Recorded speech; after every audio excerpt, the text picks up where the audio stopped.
venimos con uno de los grandes escritores de horror y del que muchos artistas en la actualidad todavía se inspiran en sus obras. No solamente literarias, sino audiovisuales, digamos, desde la parte gráfica, ilustrativa también. Así que pues, le damos la bienvenida a Edgar Allan Poe. Será mejor que dejen de llamarme Edgar. Pero es tu nombre, ¿no? Ese nombre me lo dieron mis padres. Me gusta que me llamen por mi nombre gótico. Dolor Nocturno. ¡Ay, Dios! Con uno de sus grandes fans, aquí que tenemos a nuestro compañero Jorge. Jorgillo, tú cuéntanos lo que sepas, tu sabiduría sobre Edgar Allan Poe. Yo lo conozco por ciertas cositas, una aplicación, por ejemplo, de iPhone, que te comenté, que se llama iPo. Se las recomiendo si lo encuentran ahí, es para leer los libritos con algunos detalles visuales o de animación. Pero está bonito. Y la misma de Los Simpson, ¿no? La típica de Bart con Homero y el Cuervo. Pero no soy tan conocedor de las obras. Sí he leído algunas cuantas, pero pues aquí tenemos a Jorgillo que nos va a sacar esos dos. Te doy la palabra, Jorgillo. Gracias, Josué. Para arrancar, sí, yo me considero fan acérrimo de Edgar Allan Poe. De hecho, acá haciendo un comentario personal, un paréntesis chiquito, poquito a poquito he ido comprando y consiguiendo las figuritas que nos gustan a los geeks y a los niños.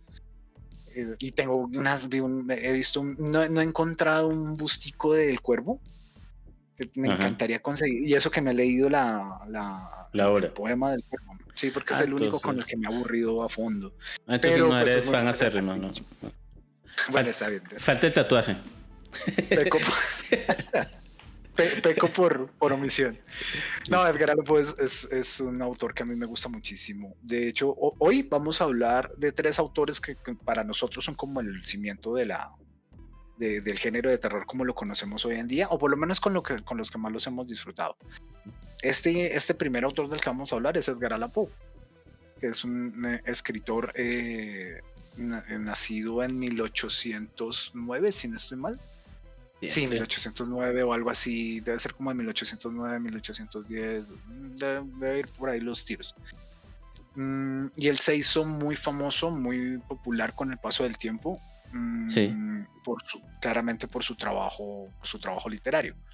Empezó a publicar cuentos pequeñitos y escritos pasquines y periódicos en donde le daban la oportunidad de entregar su trabajo. Y no fue sino hasta muchos años después empezó a volverse como uno de los grandes baluartes de la literatura, por lo menos en el género de terror. Yo creería que Edgar Allan Poe es como de esos primeros autores bueno, sin demeritar, ¿no? Porque por un lado tenemos a Bram Stoker, por el otro lado tenemos a Mary Shelley, por el otro lado tendríamos a este señor, otro inglés, Bryce, no, pucha, el esposo de Ada Lovelace, que no me acuerdo cómo se llamaba este señor. No, pues yo tampoco. Pues de hecho fue uno de los autores que inspiró a Mary Shelley para hacer Frankenstein. Ok. Tienen su mérito y tienen sus obras que obviamente tienen su fanaticada y tienen una relevancia enorme. Pero la óptica con la que Poe miraba las historias de terror era un poco diferente, porque era muy adornada. Primero era muy adornada desde el punto de vista técnico, desde el punto de vista literario y de su capacidad como poeta, sí, exacto, es una calidad de escritura gigantesca. Eso iba a decirte, que lo que yo he leído de Edgar Allan Poe siempre han sido cuentos pequeños y de forma poética, o sea, parece más un poema que en sí un cuentico, pues. Pues es que él utiliza muchos recursos que adorna mucho cada una de las frases que utiliza. Trata de meterle mucha recarga técnica. Entonces utiliza metáforas, utiliza términos raros, adorna todo, como tratando de... El tipo trata de explicar detalles, pero utiliza esa grandilocuencia para dejar veladas muchas cosas. Y eso es de las cosas bonitas que tiene. Creo que habíamos hablado de 3 cuenticos de los que íbamos a hablar, ¿no? O sea, sí, pues muy puntuales. Pues ya habíamos quedado en unos cuentos que son pues los entre comillas los más populares, ¿no? Porque depende también de la persona que lo haya leído y de pronto ninguno de estos tres está en su top. Pero es muy posible que los hayan escuchado. Que sería, bueno, El corazón delator. Creo que la gran mayoría de la audiencia debe haberla escuchado. O por lo menos la ha visto y no sabe que es autoría de Edgar Allan Poe porque la vio representada en otro medio audiovisual, muy posiblemente. Correcto. Esa sería una. La de El gato negro sería la otra. También es súper conocida. Y pues desde mi parte, que es El extraño caso del señor Valdemar. Pero tú me comentaste que había uno más que era Morella. Entonces, pues, sí. Pues tú ahí explícanos qué tienen esas 4 historias que los hacen tan, mejor dicho, que son tan importantes en la parte literaria de Edgar. Pues el corazón delator y El gato negro son historias de crimen, pero contadas desde el punto de vista del autor, del victimario, del asesino. Correcto. Ok. Y además tienen una particularidad muy bonita y es que tocan temas que hoy en día están muy de moda, pero como que no fueron tabú hasta hace muy pocos años, que es la inestabilidad mental, problemas de algún tipo de obsesión o de algún tipo de comportamiento compulsivo que lleva a la persona a perder los estribos, a obsesionarse con algo y a cometer actos barbáricos por algún tipo de impulso que no puede determinar.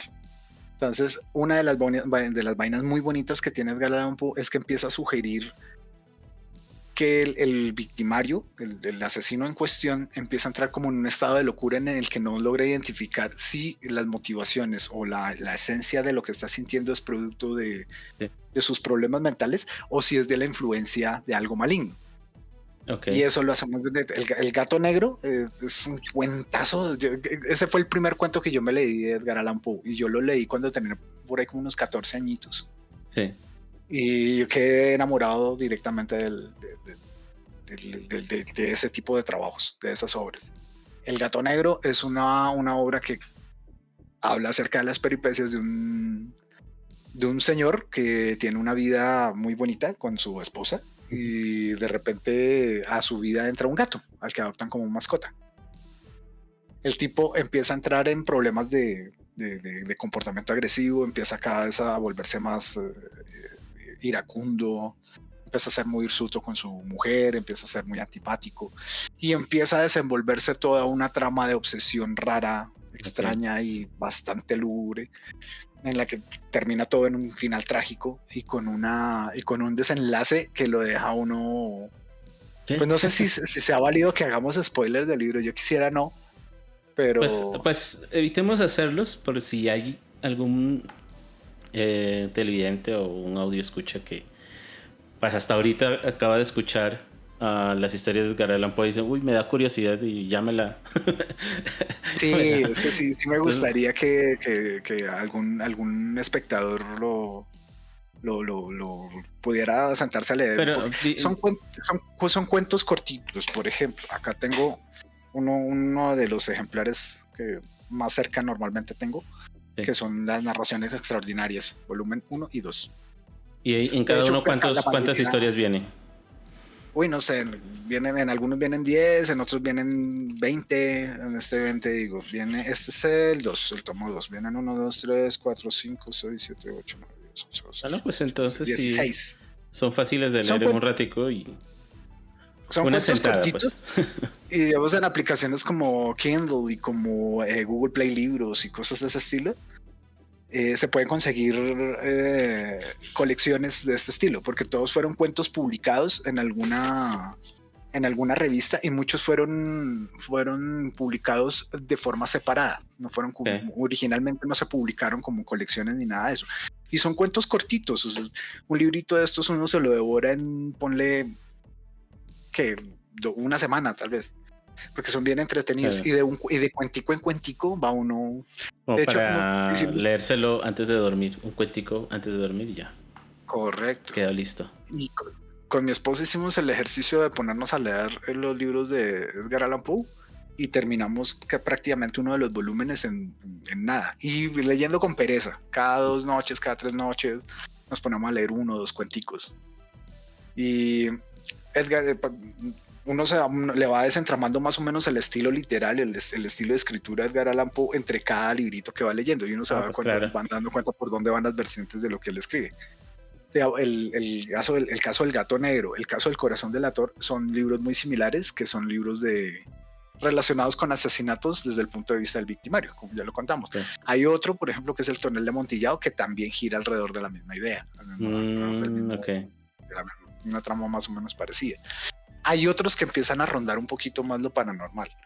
Hay otros que son ya más historia de detective, que son algo así, algo parecido, ponle como el True Detective, una vaina así. Van por ese corte. Y hay otros que son narraciones fabulosas. Como fábulas o algo así. Hay una que me encanta, me gusta mucho. Espérate a ver si la veo. Acá está. Esta. De Arthur Gordon Pym. Narración de Correcto, Arthur Gordon. La narración de Arthur Gordon Pym. Y esta me gusta mucho porque esta fue la base de inspiración a Las Montañas de la Locura. Que cabe aclarar que Edgar Allan fue el que le metió esas ideas a Lovecraft. Lovecraft era fan de Edgar Allan Poe. Sí. Correcto, sí, tal cual. Y de hecho yo me atrevería a decir que es un directo heredero de la no tanto de la técnica, sino del ingenio de la ocurrencia de historias. Casi todas las narraciones de Edgar Allan Poe tienen un tono muy marcado, y cuando uno empieza a leer los primeros versos o los primeros párrafos o frases de cada una de las novelas, uno ya más o menos empieza a ver por dónde van a ir los tiros, cuando uno ya lo conoce. Esas 2 novelas son 2 cuenticos cortitos. El gato negro se lo devoran en 20 minutos, bien leídos y sentado en un entorno cómodo, uno se los lee a toda carrera. Sí. Y son cuenticos muy, muy puntuales, muy concretos, y te dejan maquinando cosas, porque lo ponen a uno a preguntarse si uno mismo de pronto puede padecer de alguna vaina, porque uno identifica muchas de las cosas que dicen algunos de los narradores, no en todos los cuentos, ¿no? Pero sí hay detallitos que uno los asocia a su forma racional, a su hábito de pensamiento. Y uno cree que es algo malo hasta que uno comparte con otras personas y se da cuenta que todos más o menos tenemos cierto nivel de comportamiento compulsivo. Bueno, más como cierta tendencia obsesiva.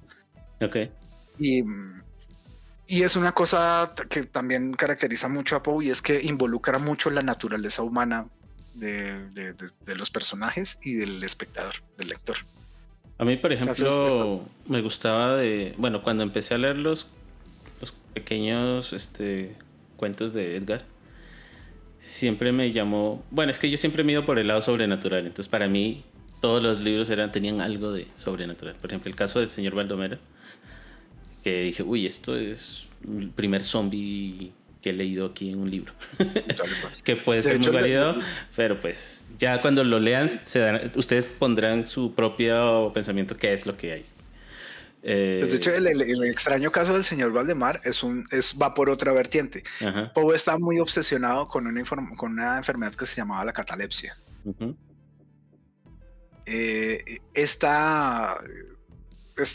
No sé si decirle como estado síndrome, porque no tengo claro si está catalogado como una enfermedad propiamente.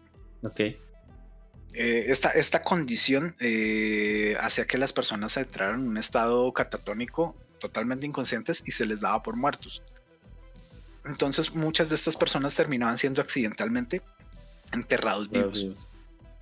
Y de pronto, con el paso del tiempo, la gente de los cementerios o investigadores, o de pronto gente que simplemente va a exhumar restos por algún trámite legal o se daban cuenta que había mucha gente, había un reporte muy grande de gente que de ataúdes o de mausoleos que tenían como anomalías, y la posición de los cadáveres siempre estaban en...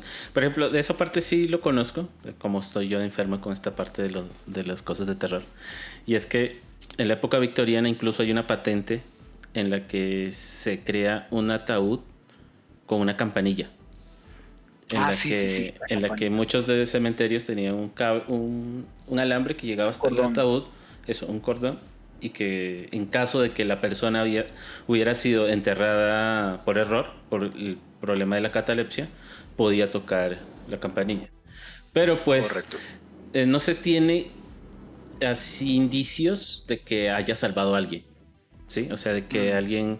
Pero todavía, si no estoy mal, en cementerios antiguos de Inglaterra y de Francia, si no estoy mal, todavía hay restos de las tumbas con las campanillas que quedaban ahí. Ahora... Sí, ahí pondremos el recurso, yo me imagino.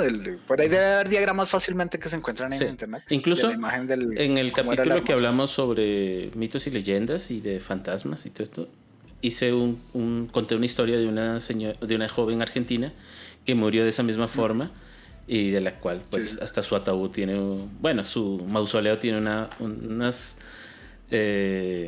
escultura que da indicios de eso, ¿no? De la catalepsia. Sí, correcto, así es. E incluso creo que otra de las obras de Edgar Allan Poe, si es de otro escritor, tú me puedes ahí sacarte la duda, que es La Mansión Usher, si no estoy mal, creo que así se llama. La caída de la casa Usher. De hecho, hace poco en Netflix puede tener muchas... una serie... Sí, creo que sí también la escuché, pero... O sea, una buena introducción, un buen punto de arranque, yo creería que puede ser ese para el que le interese. A mí estuve viendo un par de capítulos, me pareció interesante. La suspendimos porque arrancamos con otra cosa, o sea, se nos atravesó otra vaina, empezamos a ver otra serie. No me acuerdo, creo que fue True Detective. True Detective, que yo no la había visto. Y pausamos la de la casa Usher porque está como, es un poquito lenta, el arranque es un poquito lento. Es de los mismos productores de Hill House, de La Maldición de Hill House y de Bly Manor. Entonces tiene un arranque como lentico, como que no... Bueno, entonces no hablemos más de la historia porque si no se pega un spoileazo con esa historia. Pero bueno, es enfocado más o menos a ese mundo. Correcto, y el nombre de la serie es La caída de la casa de Usher. Sí. Y está inspirado, y más que inspirados, es que lo que hicieron fue traducir casi todos los relatos para irlos exprimiendo durante los capítulos de la primera temporada. Bueno, no sé si van a haber más temporadas. Y es un concepto interesante, y esa en particular, esa historia, puntualmente ya el cuentico de Edgar Allan Poe de la caída de la casa de Usher, está muy relacionado con esa vertiente de la escritura acerca de la catalepsia, acerca de la reanimación de cadáveres, porque él lo sume. En esa época pues no se conocían un montón de hechos científicos que hasta el día de hoy ya damos por sentado. Entonces para ellos era... Pues o sea, venimos de años de oscurantismo. Después cuando empieza otra vez a llegar la razón a la humanidad, se encuentran textos y escritos de pues personas que resucitan en las tumbas, que cuando van en los pueblos ya muy rurales de la Europa, ¿eso qué sería? ¿Occidental? Por Ucrania, por allá. Porque que salen los cuentos de los Nosferatu, de que... Porque decían que era un vampiro, un muerto que se levantaba, porque cada vez cuando abrían su tumba veían que tenía los dientes más salidos, las uñas largas y el pelo largo.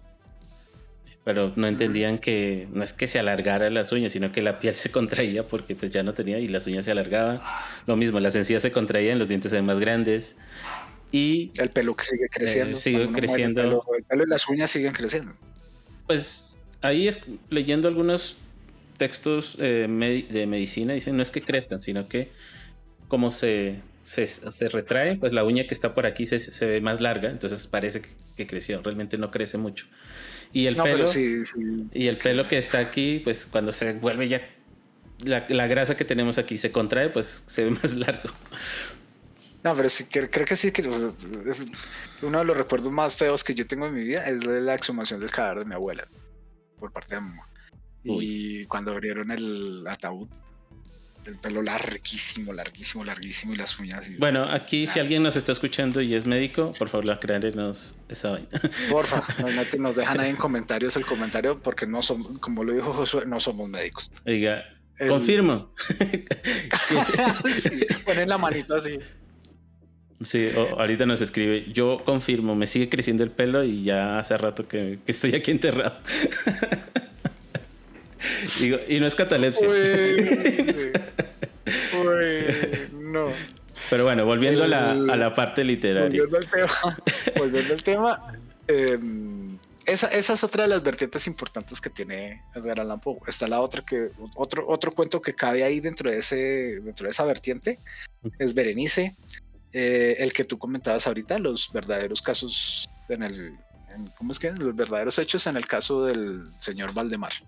Sí. Y la caída de la casa de Usher, y hay muchos más. Está el entierro prematuro. Que es el nombre nomás te dice que algo raro va a pasar ahí. Pero digamos, así es. Cambiando un poquito de historia y de libro. Este libro de Morella, ¿tiene algo que ver con esa parte sobrenatural o es más como de detectives? ¿O va por otro rumbo? Va por otro rumbo y es otra vertiente diferente. Okay. De hecho, yo acá hago un inciso, otro comentario personal. Cuando estábamos acordando los temas que vamos a tratar en el podcast, yo te insistí meter ese comentario. Es el cuento de esa vertiente que a mí más me ha gustado. Ese es el que más... De ese sí te tocarías algo. Pues, de hecho, mi nickname en algunas redes sociales y mi nickname, mi correo electrónico, el nickname que utilizo en Discord, el nickname que utilizo en videojuegos, en la mayoría de los servidores. No, y el nickname que dijiste cuando nos presentamos es Morel. Correcto. Y yo lo adopté fue por ese personaje, por Morella. De este sí voy a dar spoiler porque el cuento es súper cortito. Se lo pueden leer cuando quieran.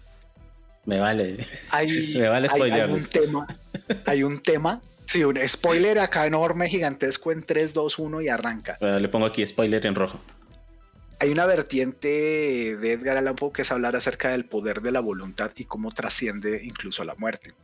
Okay. Morella es el cuento de una mujer, de un hombre que se enamora profunda y perdidamente de una mujer muy culta, una mujer con una cantidad de conocimientos tremendos. Es una chica que se le empieza a torcer como el camino y empieza a hurgar acerca de ocultismo y acerca de temas medio guarros, pues, medio feos. Y él empieza a cogerle fastidio, él empieza como a odiarla, empieza como a tenerle bronca, cada vez se resiste más a su presencia, le irrita todo el tiempo.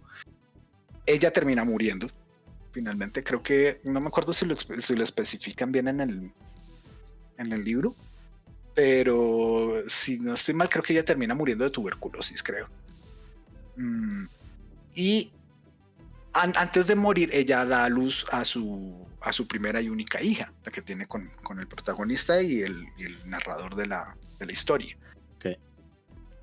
Y él empieza a ver mucho de la niña, de su difunta esposa en la niña a medida que va creciendo. Él se resiste a bautizarla y se resiste a bautizarla pero con ahínco. Okay. Y el tipo con el paso del tiempo también empieza a desarrollarle como cierta aversión a la niña, pero no aversión de fastidio, de rechazo per se, de incomodidad o de irritaciones, se empieza a tenerle miedo. Porque verla a ella es ver a la mamá. Y el final del cuentico es que en el momento en el que ella va a bautizarla, él había planeado miles de nombres diferentes y ya había seleccionado un nombre para bautizarla, para ponerle nombre a su hija.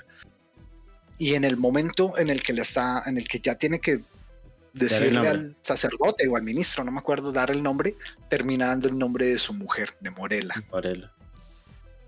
Entonces queda en el aire o queda a interpretación del espectador si Morella efectivamente es la reencarnación de su esposa. Bueno, de hecho no, la esposa creo que no murió, estoy confundiendo ahí vainas. La esposa que muere de tuberculosis es de otra novela que se llama Ligeia, perdón. La esposa creo que muere en el parto, si no estoy mal.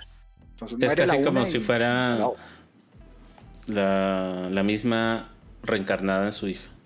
Como si fuera correcto. En el momento en el que el protagonista está en el proceso de bautizo de la niña, él ya tenía hecho una lista y ya había seleccionado el nombre que quería ponerle a su hija. Ok. Pero en el momento en el que la estaba bautizando se le viene a la cabeza un fragmento, no me acuerdo si es un poema de otro autor o si Paul lo acomodó para el texto, Sí. en el que menciona, se le viene un verso bien bonito que a mí se me grabó a fuego en la memoria y nunca me lo volví a sacar de la cabeza, que era que los hombres no se rinden ni ante los ángeles ni ante los demonios, sino por la flaqueza de su débil voluntad.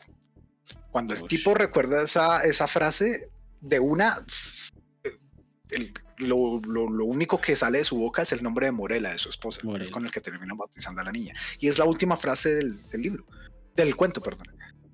Entonces deja como a manos del espectador, del lector, la resolución, interpretar por dónde iban los tiros.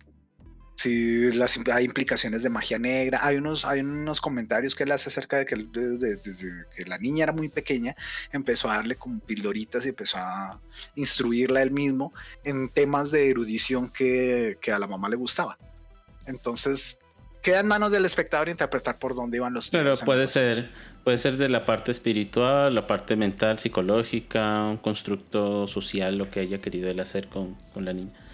O correcto. Pues si ya quieres llevártelo no, es que es el espíritu que se poseyó de la niña y los está tal y cual. Y eso es lo bonito que tiene. Claro, tiene y casi la mayoría de las narraciones tienen ese componente. Solo hay una vertiente de narraciones que son las de detectives.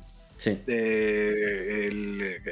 Los crímenes de la calle Morgue, la carta robada, creo que el escarabajo dorado. En eso sí él es muy específico en irse como por el lado escéptico, ¿no? Por el lado, pues, meramente es una novela de detectives. De detectives, sí. Correcto. No, pero la mayoría de los escritos de él deja siempre abierta la puerta para que uno lo interprete por donde quiere. Hay unos que sí son de clara expresión de fenómenos ocultistas. Paranormales. Pero bueno, a ver. Cambiando así como del mundo literario a un poquito el mundo audiovisual. De estos libros historias que nos has contado de Edgar Allan Poe, ¿tienen algún medio algún producto audiovisual que se han hecho con ellos como para que la gente pueda recurrirlos por si le gusta más estar viendo una serie o una película o un corto enfocado en estos cuentos? Sí, creo que del Corazón delator creo que sí hay, pero no sé si del Gato Negro ni del Valdemar. De hecho, se han habido varias adaptaciones, algunas han sido como series de TV. Hay una de la Casa Usher, vieja. Okay. Creo que no me acuerdo si es gringa o alemana. No me acuerdo creo bien. Que de la Casa Usher he visto hasta animación, pero no estoy seguro.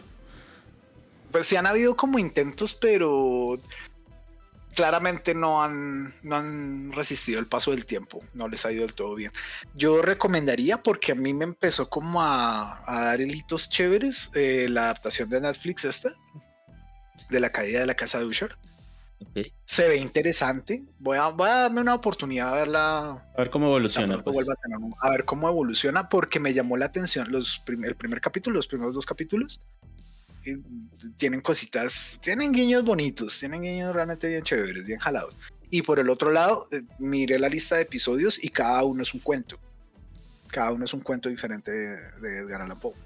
Entonces como que tratan de enlazar como si fuera un universo de Edgar Allan Poe ahí.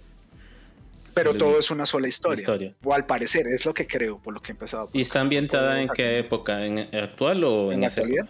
Okay. No, en la actualidad. O bueno, creo que es en la actualidad. Debe ser como de 90s para acá, pero yo diría que debe ser una ambientación. No, porque pueden hacer libros en los que está ambientado en la época victoriana, ¿no? No, esto no se trata de producciones de época y eso no. Okay. Es una adaptación, es una muy libre y muy. La del Corazón delator, yo sí diría que la de los Simpsons, el capítulo de Lisa. El ojo azul pálido que todo lo ve. Sí. A los que ya no han leído, guiño, guiño. ¿De Morela hay algún producto audiovisual o de ese sí solo quedó? Que yo sepa, no. Que yo sepa, no. Voy a investigar y de pronto lo comentamos en algún capítulo posterior o lo metemos en comentario o lo publicamos en redes sociales o algo así. Creo que no. Si debió haber uno, tal vez pudo haber sido de Ligeia. Me parece haber escuchado o leído que alguna vez sí hubo alguna adaptación así, pero no estoy seguro. No tendría que verlas y tendría que echarle un ojo a ver qué tal.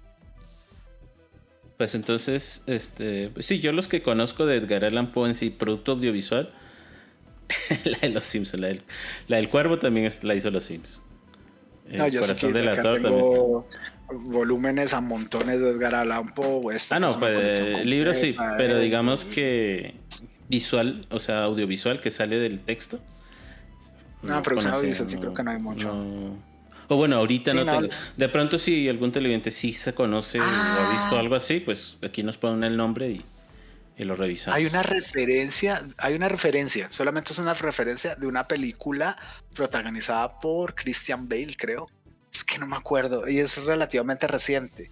Pero no es que adapten algún cuento, sino que es una historia de crímenes en la que se ve involucrado Edgar Allan Poe cuando estaba prestando el servicio militar y aparece el personaje de Edgar Allan Poe. Es que no me acuerdo de la Es que, bueno, a Edgar Allan Poe sí como personaje sí lo he visto en muchas producciones. Incluso ha estado en South Park. Estuvo en una película, no, es una serie de Netflix que se llama Altered Carbon, en la que él es una inteligencia artificial. O bueno, una inteligencia artificial toma la imagen de Edgar Allan Poe y muchas de sus historias las usa como si fuera ¿cómo se dice esto? Como cuenticos para explicarle algo al personaje. No sé si te acuerdas. Altered Carbon yo no la vi como 2 capítulos de la primera temporada y me aburrí un poquito. Pero sí la tengo pendiente para verla después. Acá la acabo de encontrar. Se llama Los Crímenes de la Academia. Ok. La peli, para que la tengan por ahí.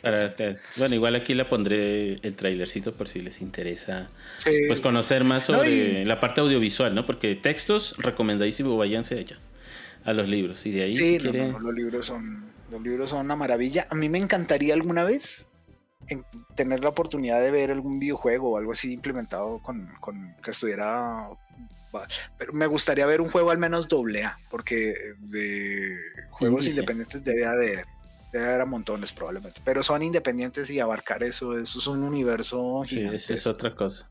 ¿Quién quita en el futuro? Pues ya nomás a nosotros en nuestras conversaciones privadas nos cuesta sostener el ritmo de la industria en conversaciones, pues imagínate con los independientes. Sí, nos arrasan ahí.